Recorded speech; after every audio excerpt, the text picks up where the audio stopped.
Wow! Earthquake! Yeah, that was big. It's the biggest earthquake I've ever had. Welcome back, rankers and shakers. Oh my goodness. Yeah, big day yesterday for Melburnians. We don't have those here.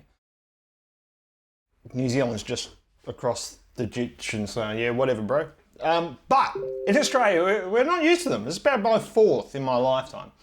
I didn't probably experience my first until I was at least in my 20s. So, you know, the rest have happened basically in the last 10 years. I want to talk to you a little bit about Google Trends today because this is a great opportunity because there's so many things happening in the world where we're seeing all these trends and spikes and things and they're long trends and long changes, and these are the things that have happened because of lockdown, but also, look, earthquake. And it's a great opportunity to get an idea of perspective or an idea of relative volume between phrases. So what I've got up there, obviously I've got earthquake. That search was done yesterday over the last 4 hours. So you can see it was probably what's that last time snapshot there? Was 1:07 p.m.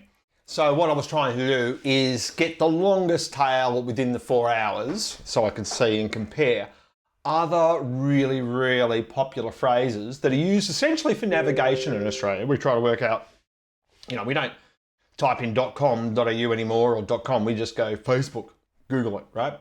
And the most Googled word in Australia for a long time was actually Google because people didn't know they were already on Google, so they would Google in the browser. But having said that, we reached peak Google in 2014 from my memory. But people still use Google and the browser toolbar as navigation. They don't put in the whole address, right? So weather, we look for weather. News, we look for news. And these are news, Facebook, weather, Google are usually the top searches for Australia over a given period, any given period really, unless there's something else happening. So when you see this, it tells you that this is pretty much certainly all of Victoria initially Googling it, saying, what the hell? Is anyone talking about this? And then you can see it peter off. And you can see that news spike happen at the same time, but it's dwarfed in comparison. So it's people looking for news, probably earthquake news. So what we can learn from this, and you can drill down into these things and find out a lot more with the related queries and those sorts of things. So for instance, if we go earthquake, and we can see the penetration, if you like, of a message in the market geographically and how fast it gets out there. So if you're doing advertising above the line, if you're doing radio, if you're doing TV, if you're doing billboards even really, it's best to annotate it in your Google Analytics and then also have a look and see if you're having any impact in search for your brand. So there's earthquake over the last 12 months. And that is weird. So yesterday's searches apparently tailed into significance for an earthquake earlier this year. March 2021. I don't know what that was. Must have been another one around the world. Yes, there it is here.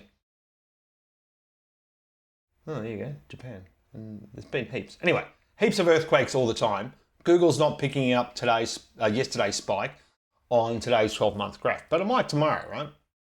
So if we go down to the last 7 days, we'll get a different perspective again. And to show you what I was talking about with Google,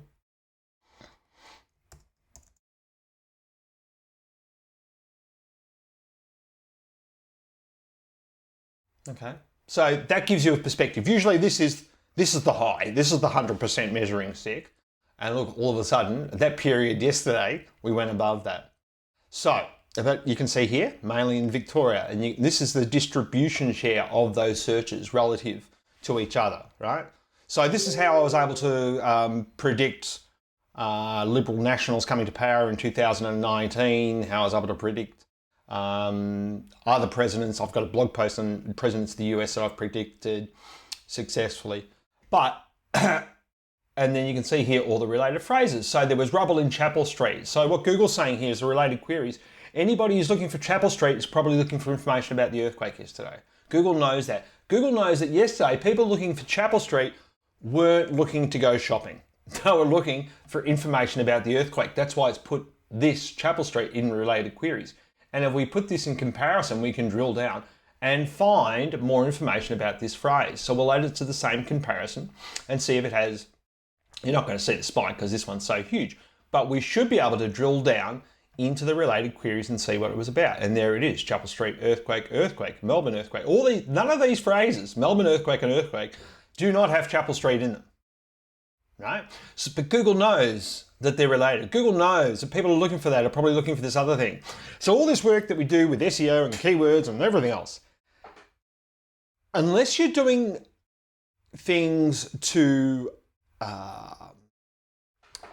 focus on the intent of that right searcher, because there's searchers here that are searching for earthquake, but they want to see the Chapel Street rubble. There's people searching for the Chapel Street rubble who want information about earthquake. None of them are working for shopping, or looking for shopping.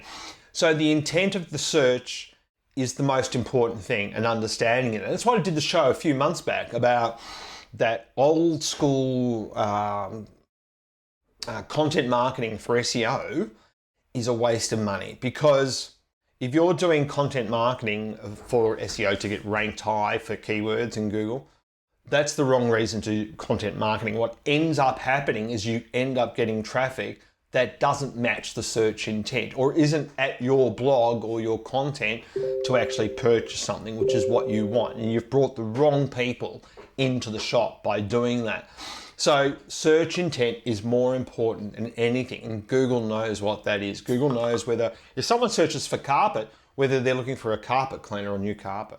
They don't actually quite know that. They're a little bit confused. And there's a few more confusing things happening, which I hope to bring you next week, because what's happening with Google at the moment, in its effort to keep us safe and to keep misinformation away from its search results, some extraordinary things happening with the results when you compare them to DuckDuckGo. So I hope to bring more about that next week. Hopefully that's helpful. Please like, share, subscribe, have a play with Google Trends. It goes down to the last hour, which is how you are able to predict elections if you can work out the right comparative phrases to use to understand what people are thinking on the day when they're in the polling booth. See you next week. Thanks very much. Bye.